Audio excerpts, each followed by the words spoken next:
Shalom Aleichem, bonjour à tous. La paracha que nous lirons ce Shabbat Be'ezrat Hashem est la paracha de Nitzavim.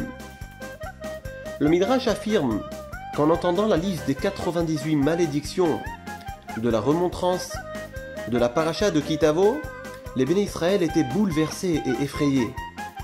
C'est pourquoi Moshe Rabbeinu commence cette paracha en les réconfortant avec les mots « Vous vous tenez aujourd'hui, vous tous, debout devant Hachem votre Dieu. » Bien qu'ils aient péché à plusieurs reprises, ils sont toujours là, debout devant Dieu.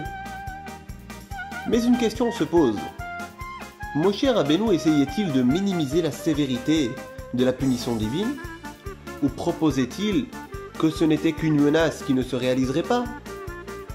De plus, comment Moshe pouvait-il dire qu'ils étaient en vie, malgré leurs péchés, alors que dans le désert des myriades, des milliers de personnes étaient mortes?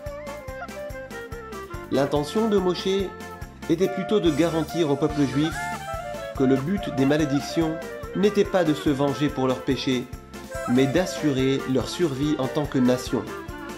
Et c'est pourquoi il leur a dit « Vous tous, Kulechem, vous vous tenez ici aujourd'hui. » Après tous les péchés et toutes les punitions, la communauté est éternelle.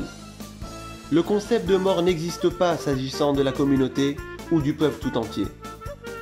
Au contraire, qui se sépare de la communauté et dit « Je ferai ce que je jugerai nécessaire » ne sera pas pardonné et sera éventuellement détruit.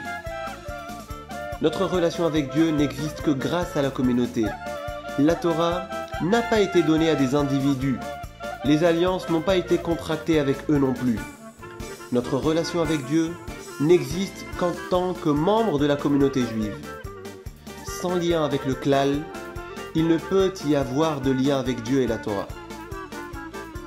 L'un des avantages de faire partie du klal, de l'assemblée, est que certaines défaillances ou erreurs individuelles peuvent être négligées. Parce que le peuple juif, lui, est éternel. Il est pur et sacré.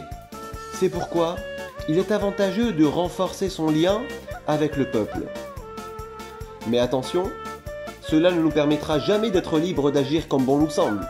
Le passouk 18 de la paracha l'exprime parfaitement lorsqu'il est écrit « Shalom yeli ki bishrirut libi eler » c'est-à-dire que lorsqu'un individu se bénira en disant « La paix sera sur moi quand je me conduirai au gré de mon cœur ».